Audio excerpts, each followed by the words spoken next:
Un ordre amoral. Une jeune femme, mère de famille, vient de se donner la mort.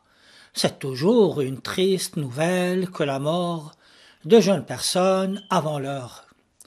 Quoi que l'on fasse, dans toute société, il y aura toujours des suicides. On a fini par s'en accommoder. Mais dans le cas présent, il s'agit d'un autre genre de suicide qu'on ne saurait accepter.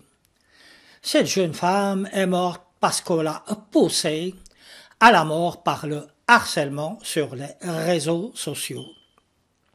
Ceux qui l'ont conduit à commettre ce geste désespéré sont eux-mêmes bien jeunes. Mais surtout, à aucun moment, ils n'ont exprimé le moindre remords. Au contraire, certaines personnes ont même dit que, lorsqu'on est faible, on quitte les réseaux sociaux. Voilà la nouvelle mentalité, et quelle triste mentalité que celle de certains jeunes d'aujourd'hui.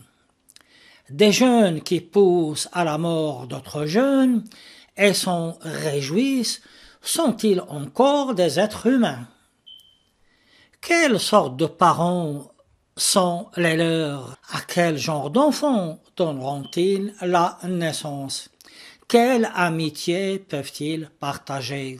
Les interrogations sont nombreuses, elles sont légitimes, mais la question la plus importante est: comment en sommes-nous arrivés là? Comment notre société occidentale, dite raffinée, a pu produire de tels monstres?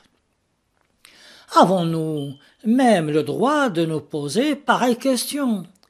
Malheureusement, dans un monde où s'impose la dictature de la pensée, nous ne pouvons que constater notre impuissance. Dans une de ses chansons, Bob Dylan pose la question suivante à propos de la mort d'un boxeur en plein combat et devant des milliers de spectateurs.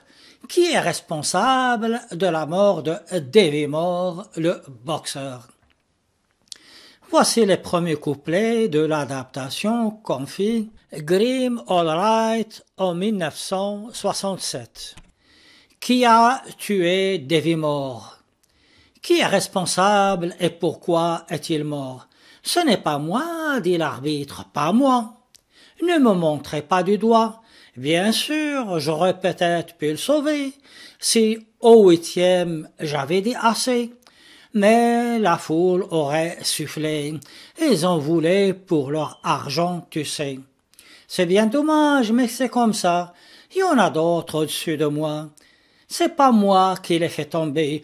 Vous ne pouvez pas m'accuser. La chanson continue avec d'autres couplets où, à chaque fois, la personne concernée rejette sa responsabilité sur les autres. Ne sommes-nous pas dans la même situation décrite par cette chanson? Chacun de nous pourra dire qu'il n'est pas responsable.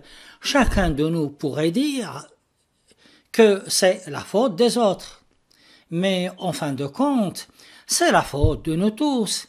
C'est la faute de notre résignation. Ce sera toujours notre faute, notre grande faute, qu'aucune prière ne saurait absoudre. Nous devrions reprendre l'éducation que nous donnons à nos enfants. C'est à nous seuls que revient le devoir d'éduquer nos enfants selon les principes de la morale et des vertus.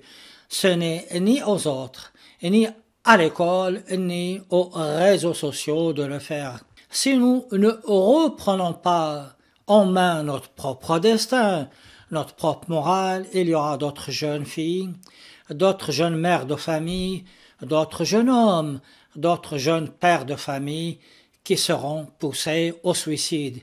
Et bien sûr, cela ne sera jamais notre faute. C'était Abdesalam Boujedraoui dans la chronique matinale.